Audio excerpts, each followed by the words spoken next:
Main Event Madness proudly presents,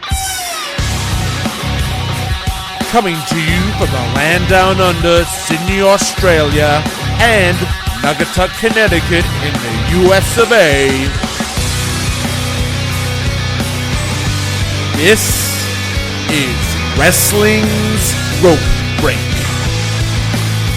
Here are your hosts, Joel the Man O'Brien and Aaron the Mastermind Ramadanov. Well, hello wrestling fans and welcome to Wrestling's Rope Break. Everything pro wrestling by the count of 5. It is April 27th here on Main Event Madness Radio, and I am Joel the Man O'Brien, coming to you like I always do from the land down under, Sydney, Australia. And tonight, I'm going to be doing this show solo, and on my own, I'm going to be reviewing the Extreme Rules 2015 pay-per-view, but I'm going to do it semi-live. Now, what do I mean by semi-live? Well, currently, as I speak to you right now, I have not watched the pay-per-view. I have avoided all spoilers, I've stayed off the internet, I'm going to see this show from its start to finish without having any idea of what's happened. And what I'm going to do is, the next time you hear me, it's going to be after one of the matches. I think we're going to watch the pre-show first, because apparently some good matches have happened on that show. Once that match is immediately finished, I'm going to come back to you straight away and give you my raw thoughts as it's happened, what I thought of the match. Because I think sometimes, you know, after with your friends, you kind of lose a little bit of sight of it after you think about it, maybe stew on things a little bit more. But sometimes you lose that kind of raw reaction that is so good with some pro wrestling shows. So, you know, I thought, why not give this a try? By all means, tell us what you think the whole way through. You know, send us your that wall post on facebook.com/wrestlingsropebreak, wrestlingsropebreak.weebly.com, or our website, or leave us your thoughts on Twitter at WrestlingRBreak. Follow us there. Send us a tweet of if you like this show or not. So this is a little bit of an experimentation for Extreme Rules 2015. So let's kick things off with the WWE Extreme Rules pre-show.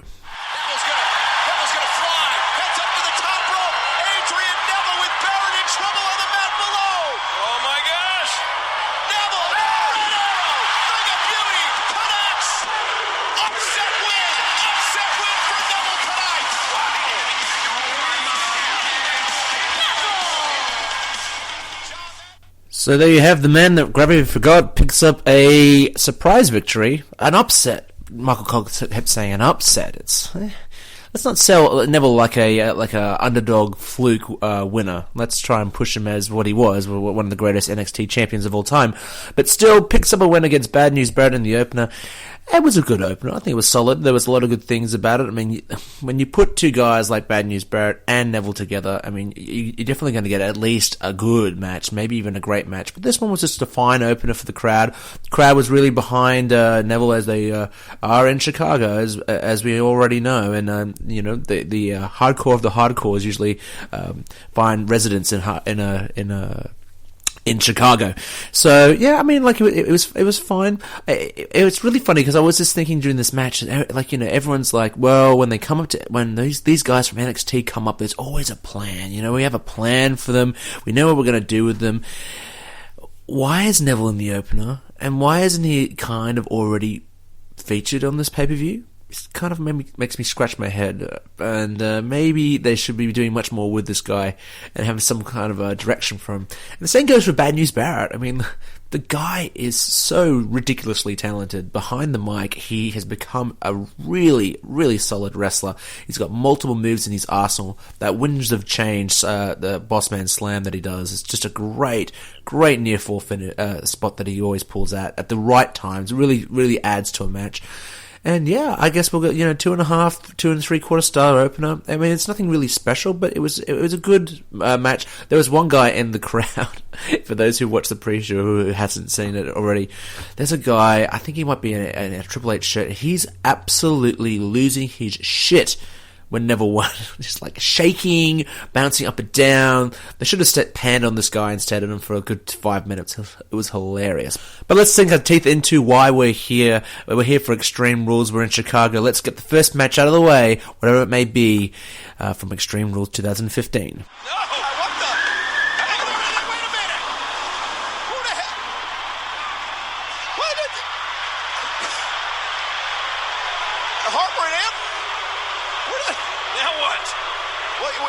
We know this building well, guys, and that's that ramp that drives you out into the street here in Rosemont. Well, I knew for a fact that they should have started with Ambrose versus Luke Harper in that Chicago street fight. But I didn't think it was going to end that way. Obviously, I don't think it's finished, but we're going to have a finish somewhere else down the pay-per-view, but okay, just getting into a car and driving off. I love the little shot of Charles Robinson just kind of running out to the driveway going, I don't even know what to do. But yeah, I mean, a lot of energy in the Chicago crowd from the get-go. I mean, that's the first thing I take away from this match. Super, super heat for Ambrose. My God. You wouldn't be thinking that he's been booked so terribly from this kind of reaction from the crowd. But really, this is a kind of a match that really both men really have to win, I have to say. Harper's just almost been a glorified mid-card jobber. And Ambrose's pay-per-view record ever since breaking up from the Shield has not been good. I don't think he's actually won a match on pay-per-view. I think that record still stands. So don't tell me that wins and losses still don't matter in 2015, because they really, really do. I mean, look at the Shield, look at Rusev. There's a reason why they're over, not just because of the talent. But yeah, I mean, a very good opener. I kind of expected a little bit more. Obviously, we are definitely going to be getting more later on. But Ambrose, definitely the star to start off the show. I mean, just oozing main event presence and facials, and just he deserves much better than the way he's been treated in the last few months. Ever since the end of the Seth Rollins Dean Ambrose feud, it's just been downhill for Mr. Ambrose. And I don't know if WWE's lost faith, but yeah, if we're just talking about Extreme Rules tonight, I mean, a solid opener, a pay-per-view opener, that is, and I guess we'll see what happens later, because I guess the match is still going. I thought it was really funny as well, having the announcers argue and deliberate over the rules of a street fight. Michael Cole, JBL, King, you've been doing this for years. Street fight means the match has to end in the ring, but it's no disqualification. It's not a Falls Count Anywhere match. Jesus Christ. But let's continue on with this pay-per-view, shall we? What a physical match.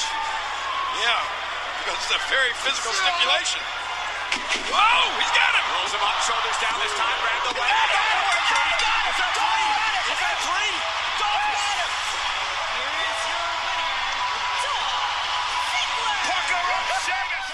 So, here we are with the match that we actually have a finish for.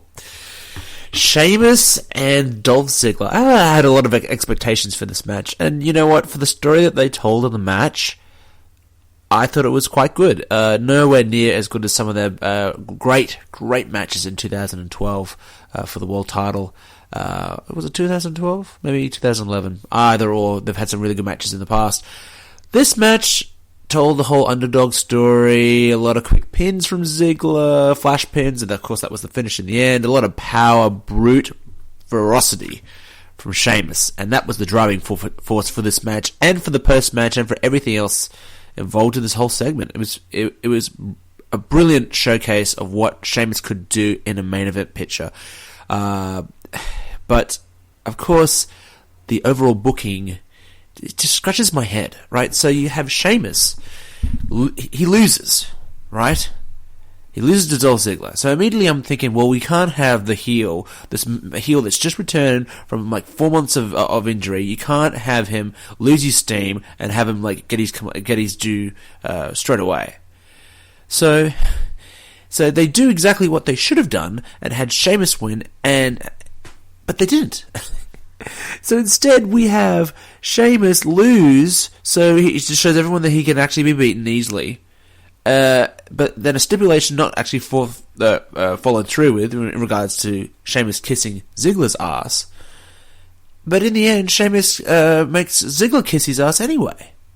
So my question is, really would it have been that bad if the heel used some heel tactics in a match that got everyone very, very angry, and then had Ziggler getting taken out brutally like he did? Couldn't you just had Sheamus win? That's my point. Why couldn't he have just won? Don't get it. But apparently no one gets over in this segment, because I'm still thinking, well, Sheamus is a loser because he can't win a wrestling match, and Ziggler's not looking like a winner at the moment because he got himself just laid out like an idiot afterwards. It's typical WWE booking in 2015, and they wonder why people don't get over. Fans loved it, of course, because they thought Sheamus was going to kiss Ziggler's ass, so I guess you still have that in the future, but for the most part, come on, Sheamus should have just won this match. I loved Sheamus in this match. It was a well-wrestled match. It told a good story, but in the end, it's a 2 3/4, maybe 3-star match, but at the end of the day, WWE booking strikes again. So let's move on with the show.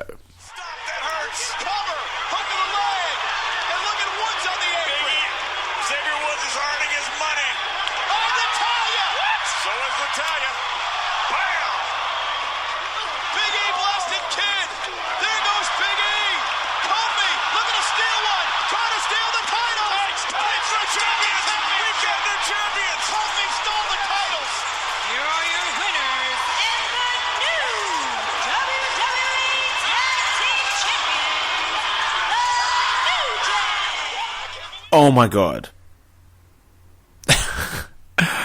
So, of all the things that I expected to see on this pay-per-view, first of all, I expected this match to be on the pre-show. It wasn't.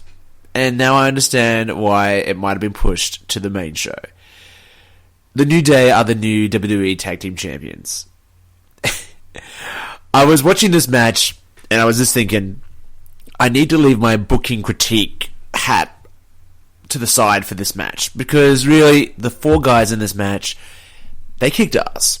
This is going to be hard to beat in regards to a great wrestling match. I mean, obviously we've got Orton and Rollins to come, but all 4 guys in this match really turned it up and showed why they are some of the best athletes in the world. Like, let's just get started with Cesaro. Like, holy shit, this guy, he's been branded as boring and bland, and charisma-wise, yes, he doesn't have it, but my god, in that ring, there's no one more crisp or more strong. I mean, there's a spot where Big E tries to leapfrog over Cesaro, he bear catches him in midair and turns into a power slam.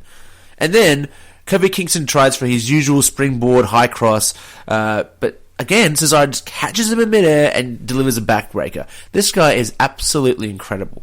Kofi was on his game, he was quick, he was agile, he was really on point, no botches in sight. Tyson Kidd holding it all together with great psychology all the way through. Good heat for this match. I mean, really, I think they may have something with the New Day, and I think they feel like they have something with the New Day. This was one of these pop moments for me. I mean, I popped big. I'm like, you could not... I don't know if I'm trying to differentiate if I'm angry as a critiquer or I'm angry as a pro wrestling fan, because I loved Cesaro and Kidd, but they got screwed in this. And that's another question. Is this team now a babyface team? Kidd and Cesaro? I guess they are. When did the heel turn happen? The babyface turn happen. Well, at least we know it with the New Day, but this is becoming a little bit ridiculous. Like, I think the Bellas are now baby faces. Kidd and Cesaro are now baby faces. Back in the day when I grew up, I tell you what, I saw all these massive heel turns and babyface turns, and they were such monumental moments of the year. Now they just happen. Anyway, I said I was going to leave my booking critique hat at the door for this one. As a wrestling match, as a standalone wrestling match, taking out of consideration the way the New Day's been booked, this was a great match. 3 3/4, maybe 4 stars. 3 3/4 sounds a bit more realistic for this one, but great heat, a shocking finish, and I hate to say it, I'm interested to see what WWE is going to do with the New Day next. I just said it. Yeah. Be careful what you bring. You could land on her and get hit with it. And now Ambrose hooking. Oh, dirty deeds! Dirty deeds by Ambrose! Ambrose wins the Chicago street fight! Well, that was underwhelming. I kind of expected Dean Ambrose and Luke Harper to have at least 2 vignettes going on during the night of fighting somewhere randomly in Chicago, and continuing that crazy fight all over the streets. I was expecting footage. They just showed up and finished their match. It's kind of like, what was the point of that? I mean, it was unique. Don't get me wrong. I like the idea of that. Hell, that would be a great idea maybe for Raw, you know, and those ad breaks to keep the audience on there. But for pay-per-views, it was different, I'll say that. But the ending was flat. It's like, it served no purpose. You should have just wrapped up the match at the start of the show. If all we're gonna do is just have a little bit of a chairs battle and go to the finish. So yeah, I mean, you kind of let me flat. I mean, 2.5 stars, maybe 2 3/4. I thought this should have been much better than what was actually shown. I think they had some really good heat at the start. They should have just finished the match when they had to finish the match. If they didn't do anything in between. So, yeah, disappointed. Really disappointed.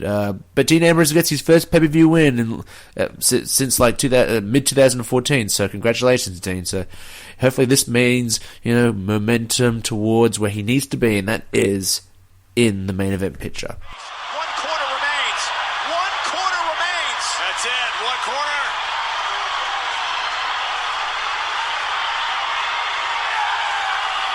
Rusev trying to make it in the corner. Cena with the AA to Rusev. John Cena taps the corner. Cena retains the championship. Well, John Cena retains the US Championship in one of the most predictable finishes of this pay-per-view. I mean, really, the next few matches, except for maybe the women's match, Seth Rollins has been, you know, had the Money in the Bank for ages, and John Cena's done this long, arduous journey to defeat Rusev for the United States Championship. It kind of takes away from the fact that, you know, Rusev and Randy Orton are probably not going to win their respective titles back, or in Randy Orton's case, win the World Championship again. And really, when it comes down to Rusev and Cena, I've enjoyed their rivalry. I've really liked it. At the WrestleMania match I was there live for in San Jose, California, was really great. The entrance is awesome. And Cena being the one to beat Rusev is questionable, but, you know, it played into the story well. And I've loved the follow-up in regards to Cena defending the title. I said it on Friday's Wrestling's Rep Break. Loved it. But, in saying all that, this Russian chain match was not needed. In regards to the gimmick, I mean, at most points, it was just felt like melodrama, forced melodrama, at times where you just knew the match wasn't going to end. You know, touching each corner, 1, 2, 3, and almost 4. And doing that rinse and repeat. It got a bit tired. It got very stale. And really, this great Chicago crowd, they've been an awesome crowd all night, was quiet for the first time. And I think it's with the melodrama of this chain match was not really needed. And very, very quickly, let me just emphasize, this is not a Russian chain match. This is a glorified strap match that we've seen in some reincarnation all over for WWE TV. So for them to tell us, it's the first ever televised Russian chain match in WWE history, it's like, no. This is not a Russian chain match, okay? This is not what we saw in the 80s and the 90s. This is just a glorified strap match, WWE.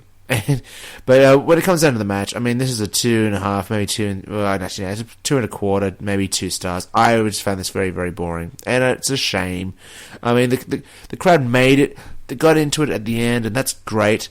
Obviously, they continue the storyline with Lana being sent to the back by Rusev, and the Lana and Rusev breaking up.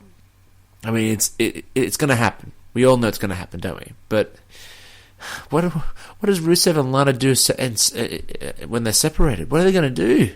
Like, Rusev, I think, has a little bit more longevity than Lana does.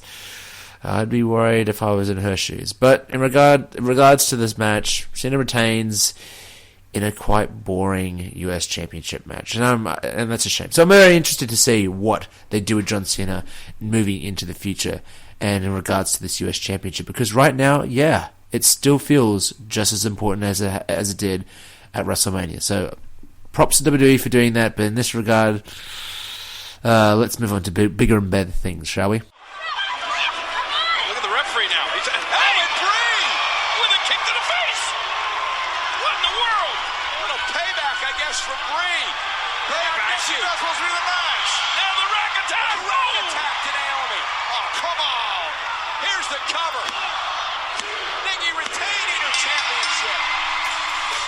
I feel like I say the same things every single time I see a women's match on pay-per-view.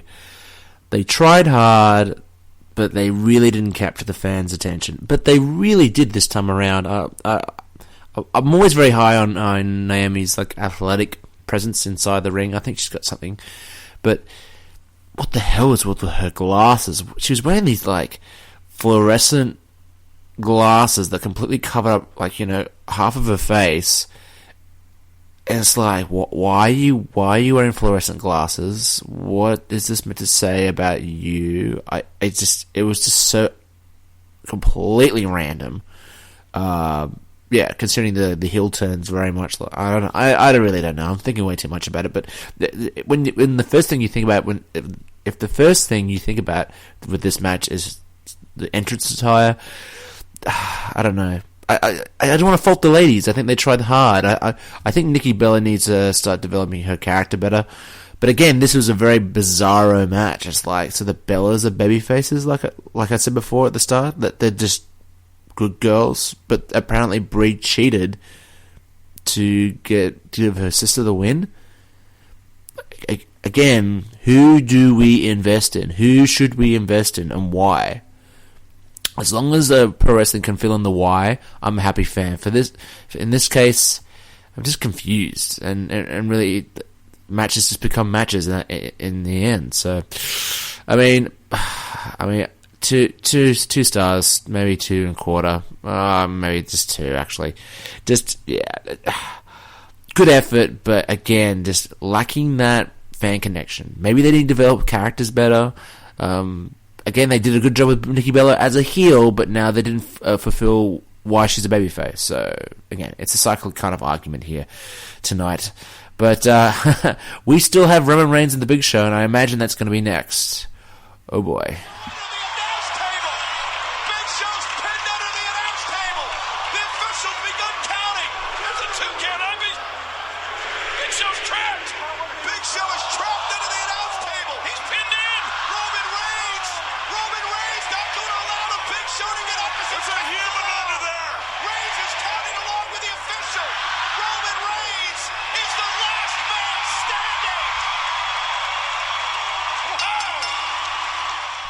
I stand before you, a man that didn't expect to enjoy a Big Show versus Roman Reigns match as much as I actually did. This match was a really good match. And it had a lot of gimmicks. It had the plunder, it had the smoke and mirrors, it had every kind of bit of like brutality you expect from a last man standing match in 2015. And in the end, it told a really, really good story. And I think that's the key to some of these plunder matches. They need to tell a really good story. And if the ongoing tale is going to be how Roman Reigns is ridiculously resilient, I'm all for that, because this match showed that this guy can sell being resilient and getting out from anything that knocks him down. And yeah, this was very much like Brock Lesnar beating the hell out of Roman Reigns, but not as good as Brock Lesnar doing it. But hey, it's going to be the closest thing that's going to happen until these two meet again. And Big Show, I tell you what, he worked his ass off. This is another guy, like, everyone's been really ridiculing Kane and the Big Show and their role in main event matches. And yeah, I've been on this bandwagon. Absolutely, I'll admit it. Absolutely, but in 1 week span, both Kane and the Big Show have had like career-defining performances on the mic and for Big Show in the ring. He was fantastic in this match, as good as you're going to get from the Big Show. And I always remember back to, when was it? Like in 2006 or 2005, when Big Show was on ECW as the ECW champion. Wasn't there the whole drama that like he had a massively injured back and that he was immobile and he was like ready to retire then?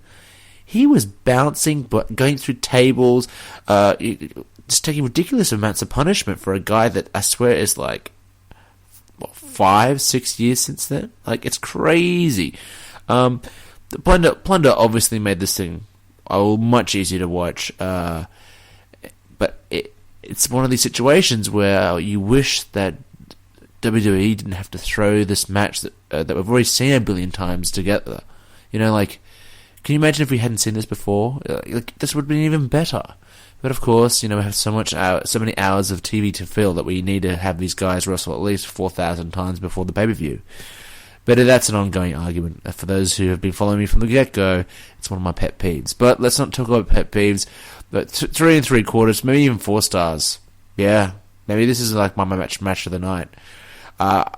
It did a really good job in putting over Roman. Roman was selling the fact of Big Show getting up, just selling it so well. It's like a stay down. A lot of great fire on Roman. He has definitely turned a corner in my eye after WrestleMania. The beating that he took under Brock Lesnar's hand and the one that he dished out was great. And here, it's another good thing, but I think it's time to give Roman Reigns some fresh competition that's going to make him even better. Who that's going to be, I have no idea. But for the time being, this is a 4-star match. I'll go as far as say that. That was a really wild, great match. Worth seeing. Yeah. Who would have thought I would be saying this about Big Show versus frickin' Roman Reigns?